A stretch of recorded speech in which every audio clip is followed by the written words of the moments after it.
If I had my way, everything would be so nice. This world would be like Paris. No, it would be a paradise. No one would ever have to say, I'm gonna get my wish someday. All one would have to do is say, this is my order, if you may. Welcome to another episode of The School Without Walls. I'm Antonio Hobbs, host and founder of this educational initiative. Today, the date is February the 6th. Of course, February is a month set aside to accent the achievements of African Americans. I have with me as my guest at this time Mr. Greg Robinson, a senior here at the University of Arkansas at Pine Bluff, and he is the president and founder of an organization here on campus called the Black Male Achiever, right? Yes, sir. Yes, sir. And I understand just recently you made a speech, delivered a speech pertaining to that, right? Yes. I'd like for you to share as much of that as you can with us here, with the community. Of course. We have about 8 or 9 minutes. No problem. Okay, go right ahead. And when you discover what you will be in your life, set out to do it as if God Almighty called you to do it. Don't just set out to do a good job. Set out to do such a good job that the living, the dead, and the unborn couldn't do it any better. If it falls your lot to be a street sweeper, sweep streets like Michelangelo painted pictures. Sweep streets like Shakespeare wrote poetry. Sweep streets like Beethoven composed music. Sweep streets so well that all those in heaven and earth will have to pause and say, here lived a street sweeper who swept his job well. That came from Dr. Martin Luther King. It was his description of excellence. And those words, they really strike me because excellence is our greatest weapon against oppression, in my opinion. And the reason being excellent is so important is because of its antonym. The antonym for excellence is inferiority. And when I think about inferiority, I think about the power and the ability that that word has given people to oppress others, to make intolerance okay. And also, when I think about inferiority, unfortunately, too many times I think about it as a synonym for black. Throughout history, it's been a problem. Because of inferiority, a people that were kings and queens in one country were taken and stripped of all dignity and enslaved for 300 years in another. It was that same inferiority that allowed people who had fought in World War II to be denied the right to vote here at home. So they fought for freedom away, but couldn't be free here at home. It was that same inferiority that made it okay for a community in Tulsa, Oklahoma, my hometown, which at the time was the most prosperous African-American community in the country, to be burned to the ground. It was okay. And it's still okay. That notion of inferiority allows for comments to be made like that 47% of our nation is dependent or unable to think for themselves. And so excellence is a necessary thing. It was that type of excellence that allowed for Harriet Tubman and Frederick Douglass to come from, and Booker T. Washington to come up out of slavery and chip away at that notion of inferiority because of the people that they became. It was that same notion of being excellent that allowed the Tuskegee Airmen not only to fight in World War II, but to become the most efficient fighting force in World War II, further chipping away. And then it was the excellence of leaders like Rosa Parks and Dr. King and Malcolm X, and the excellence of young people in the Freedom Riders movement and in the SNCC that allowed for the signing of the Voting Rights Act in 1968. So excellence, black excellence, so many times is overcome and chipped away at that inferiority. And then you look just some 40 years after that Voting Rights Act, you look at a black man able to what I say, take a sledgehammer to inferiority. And he didn't just do it one time, he did it twice.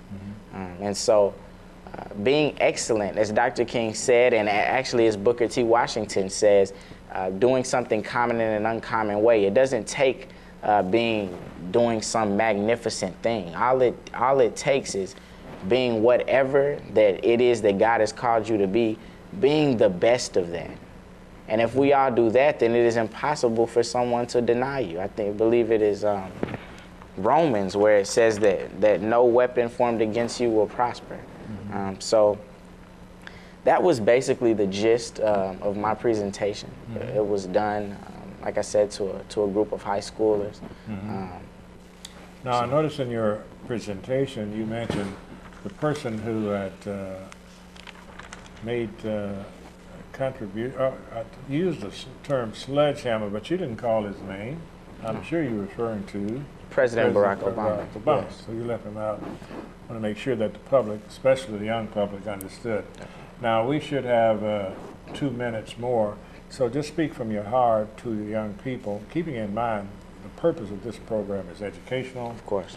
There are so many things that African Americans need to know that the school does not afford them. So is there anything other that you can say pertaining to the need of African Americans knowing their history and culture? Yeah, that's what we talk without about. question. Ignorance is it's the worst disease of mankind, and African Americans, unfortunately, suffer from it probably more than anyone else. And education is the only remedy to that. And the important thing about history is not knowing simple facts, who did what, when, and where, and why, but it is to learn from that history, to understand that the African American people came from a rich history in Africa, came from a land of kings and queens, and those people had been achieving. Here in America, African Americans time and time again invented things, constructed things. In many ways, you could say that they are the foundation of this country. And so when you understand that, then it is almost impossible not to achieve at your highest level and become a contributing member to this society. We have about 30 seconds to wrap up this segment. I want you to know that I appreciate your coming here, and I'm encouraging young men like you to be mentors for younger men, because you have the right idea. It's the education is symbolic of light. I want to conclude with a story I heard once where there were some people in a cave. The sun was behind their backs, and their shadows were on the wall. And boy, they were just admiring the shadows, but they were confused. And one looked back, and he saw the light, and he went out of the cave. But the others were rejoicing and enjoying the movement of their shadows. And that's what is happening when we're in the dark as far as education is concerned. You agree? I totally Yes, it is the light. And I have lived long enough to see what you're talking about. I do believe the basic reason that African Americans are treated better in America today is not because the power structure has become a better structure. African Americans have become more enlightened, more intelligent. Right. We must command and demand what's rightfully ours. You can't do it ignorant. That's right. Okay? Thank you so much. Thank you very much.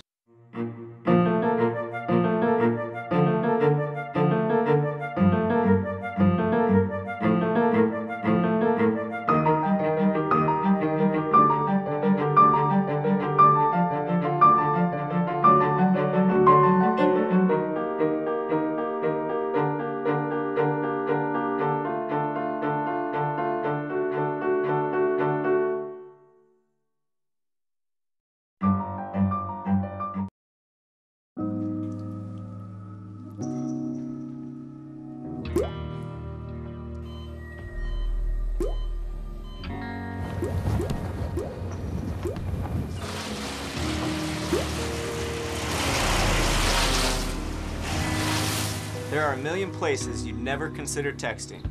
So why would you do it while driving? Leave risky driving to the professionals. Stop the texts, and together we can stop the wrecks. Those of you who have just joined us, I'm Anthony O'Hobbs, host and founder of this television program called The School Without Walls. My guest today is Greg Robinson. I've turned my seats there, Greg, and I guess I got camera shot. Greg, we were talking, I want to talk a little bit about Dr. Carter G. Woodson. He's the founder, as you know, of the Negro History Week. And you read the book. Yes, sir. I think it's the primary book for everybody to read. What do you think about that?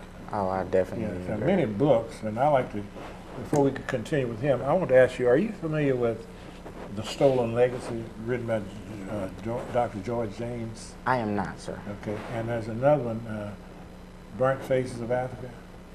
Look those books up if you can, and Stolen Legacy. Stolen Legacy. Now, he happened to have been a professor here at the University of Arkansas when I came to Dr. George James. I believe he is the, I would consider him the founder of Black history. Okay. Because nearly every Black history book, other than Dr. Carter G. Woodson, which is a different take on it, he goes back into ancient history. They reference him. So he talks about how the African civilization is the foundation of civilization, and how he used the term raped by Europeans by taking the culture and not giving credit to where it came from. For example, and Dr.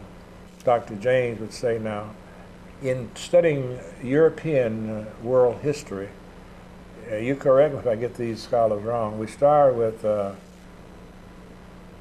Socrates. Then we come with Aristotle and Plato.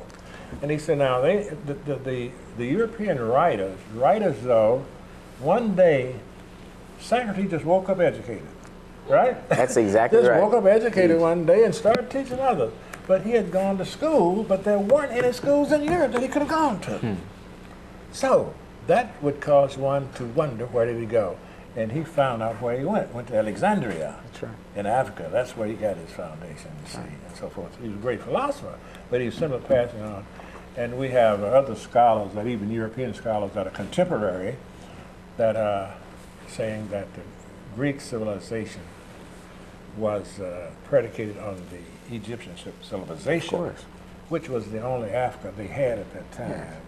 Now back to, now that I've said that, let's get back to Dr. Carter G. Woodson. He was concerned about education, which I define as coming out of the darkness to the light. So what is it in that book that you would like to share with us that you recall that's very essential for especially young men to know? Well, the quote by Carter G. Woodson about the emphasis of having not Negro history, but the Negro in history. Probably the most profound quote for me, because so many times we're marginalized, and there's this single path of African history. You learn it. We were slaves. We were in bondage, and we were brought out of it somehow by a savior. In my book, the way it reads, as far as Abraham Lincoln goes, you know. But really and truly, when you start looking at the history of America, and you start looking at the contributions, you start looking at who built Washington, D.C., and you start looking at even going... Who made the clock. Who made the clock, who really made the cotton gin. Right. You know? Then, which are very central things for the economy of this nation, Of course. And the thing about it is, your laborers, when you think about it, your laborers are always going to come up with these things. They're the ones that are working in the fields. They're the ones that have the most knowledge. Through necessity, about creation comes, right? Of course, of course. Yet time and time again, we're given the short end of the stick. To compare it to where you started from, with the Socrates comment, and not giving credit to Africa. What it does is it mentally puts you in a place that Africans or African Americans or people of color could not have come up with these types of things. Let me share something with you. You know, I'm an author of a couple of books. You might not be aware of it. One is called The Roots of the Races. And in my research, I found exactly what you said. I found this as a fact. I'm doing research. Now, what I'm trying to do is find the achievement of the African, so-called African throughout the world. Right. And I would run into spots where they say, this person here was this civilization was a high civilization, great achievements and blah, blah, blah. But we don't know their ethnicity. I found out it was a lie every time. I really did. When they said they don't know their ethnicity, they should have said, we don't want to tell you who they are. Exactly. Because they were people of color. Right. They were African. Right. Okay? So go ahead. No, I mean, definitely. It is really... It's sad, but that's a fact. It's a fact. And even I take it now when you look at the media and who the media highlights as celebrities and the most prominent, especially among African Americans. Why are athletes and celebrities so glorified? Why is, you know, LeBron people like that? Exactly. Why aren't they? Why they're not mentioned? And so it plays on a young man's mind. I actually mentor here. There's a program called Beyond the Bricks that started. It's absolutely fabulous. A young man stood up, and his first comment was, "I want to make it out, and so I play as many sports as possible." Now, I commend He wants to make it out of the He wants to make it out. He wants out of the ghetto? Exactly. Oh, I see. So he plays as many sports as possible. So the first thing that came to my mind was, this is a very astute young man. I love his motivation and his passion. But what I asked him, and I asked everyone in that room, is what percentage of you are going to make it out through sports? That was a small percentage. Of extremely small percentage. And then I asked him, now, what percentage of you could pick something that you really want to do, really want to study, work hard at that, go to school, graduate, and find a career, find a job? The percentage astronomically grows, you know? And so instead of, we're focused on the 0.001% chance instead of the 100% opportunity. Right. And to me, it goes right back to miseducation. Okay. We're not being educated in that correct manner. We only have 1 minute to close out this segment, so let me ask you this. What is it in your life that caused you to be so aware of your need to study and be scholarly? What happened? When did it happen? My father, he's a community activist. We used to listen to Dr. King and Martin Luther King on road trips, and it was simply, he said it like this. He said, you're a black man, and average is not good enough. You have to be the best. And that's wonderful. See, I was brought up that way. We came from a school setting. We had a dynamic woman principal who was acquainted with Mrs. Eleanor Roosevelt and Mrs. Bethune and all those kinds of people. Yes, sir. So even from an early child, when I was a child, I understood that I had to be like the best that I could be. And I really regret that we don't have more people like you to associate with young people, because the public schools are missing that. Yes, sir. And I'm advocating to the pastors, you really, really, really would be nice if you would try to take up that, if I may use the term, the slack, and start using your educational buildings for things of this nature, like the Jews do. The Jews don't bother about the public school system. A wonderful Teach example. whatever you want out there, because we're teaching our own. That's a wonderful This is example. what I'm trying to get our people, your generation, to learn, because, see, my generation can mainly finance you. We're not going to do much changing. We're not going to do very much physically. Right. But we can finance you, your group, to try to help you become what God would have you to be. With all of his power, God will not do for you what you're supposed to do for yourself, because it's circumstance. All right, thank you for coming. Thank you. Time is up. Hey, you going out like that? Yeah, why? Well, what would the neighbors think? I see you! Come look at Mr. Feather. Look what I have. Mr. Bird, remember? Bark, bark, bark. We're just playing. We're just playing on trying to get you out of here. Even still. You don't have to be perfect to be a perfect parent. There are thousands of teens in foster care who don't need perfection. They need you. Are you getting this honey. Oh, prime time. We are rolling. All right, Mama's gonna bring it home. Mama's gonna bring it home. Okay. Come on, watch this guy. Oh, backwards. Oh, don't. Oh. It went into Bob and Carol's yard. Oh, no? Okay, here it comes. Oh, no! Challenge your kids to be active and eat healthy. All right, let's see what you can do. Let's go. They might surprise you. Search We Can for more ideas on how you and your kids can get healthy together. Those of you who have just joined us, I'm Anthony O'Hobbs, host of this education program called The School Without Walls. My guest is Miss Joyce Bracy Vaughan, who was with me earlier. We're going to sort of conclude. This is the final segment of this particular program. We're accentuating Black history, Black awareness. You mentioned that there were some events that you wanted to... Well, not so much as events as I wanted to share some information about a very important organization that was started, as we talked about, Dr. Carter G. Woodson. Mm-hmm. And the present-day association's name is the Association for the Study of African American Life and History. Mm-hmm. And everyone can find inroads to that with www.asalh.org.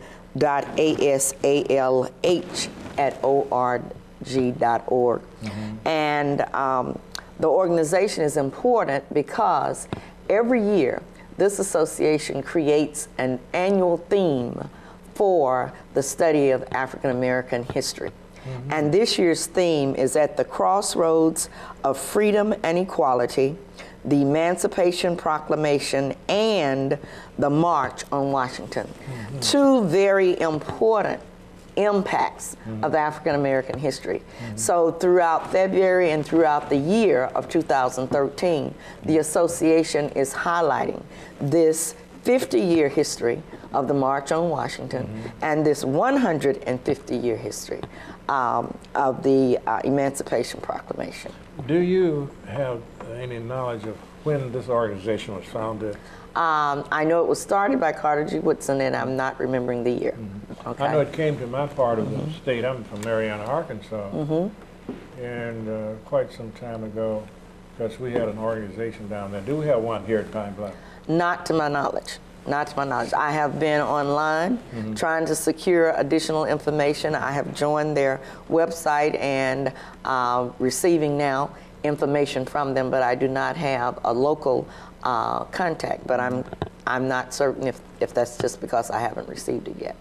Well, I hope that we could set one up, because what we did, we met, I believe, monthly and studied. Mm-hmm. We studied African history and culture, mm-hmm. and that's would be the beginning of what we were talking about. Yes, and what I consider to be very important in this community is that there are so many persons who are a part of our history, because in every community and every family mm-hmm. we have heroes and sheroes.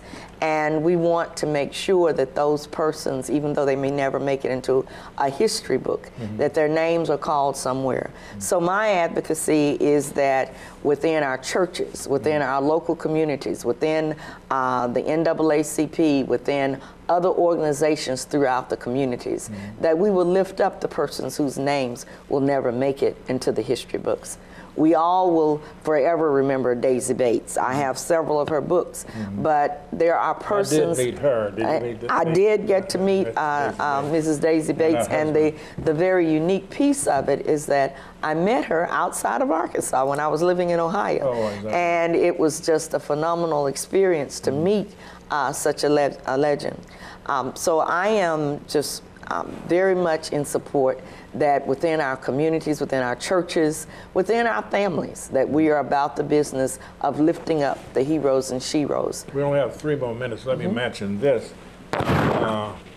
Miss Vaughan's going to work with me for our February 20th program. Mm-hmm. And that program will be to accent the local heroes and sheroes. Yes. So if any of you out there who is listening would like to nominate or name someone, you may get in touch with either of us. Mm-hmm. My phone number is 870-533-8255. 877-834-7444. Would you like to give them your number? Yes, and I will give my university number, which is 870-575-8969. 870-575-8969. And please leave me a message and I will return the call. Right. We will try to get as many of the local persons that have done so much for the community. As she said, perhaps will never be in a history book. Right. But they will be on UAPB's TV. Yes. Okay? Yes. And we also want you to know that we have DVDs of all the programs. You may purchase one for $5 by going to the administration building and make the purchase and come to this building here on Ricker Street, this Russ Technology Building. Do you know the number, Randy? This building. Television station. Come to the television station in the Rust Technology Building here on Ricker Street. And he will make them for you. You have to have proof of purchase. All right, we should have about a minute, and this minute is your minute. Well, thank you very much. I am just excited about the month that we're celebrating, but I do want to remind everyone that this month of February, which is the shortest and coldest month of the year, is the month that is set aside to celebrate African American history. And my philosophy is this is simply an appetizer for the other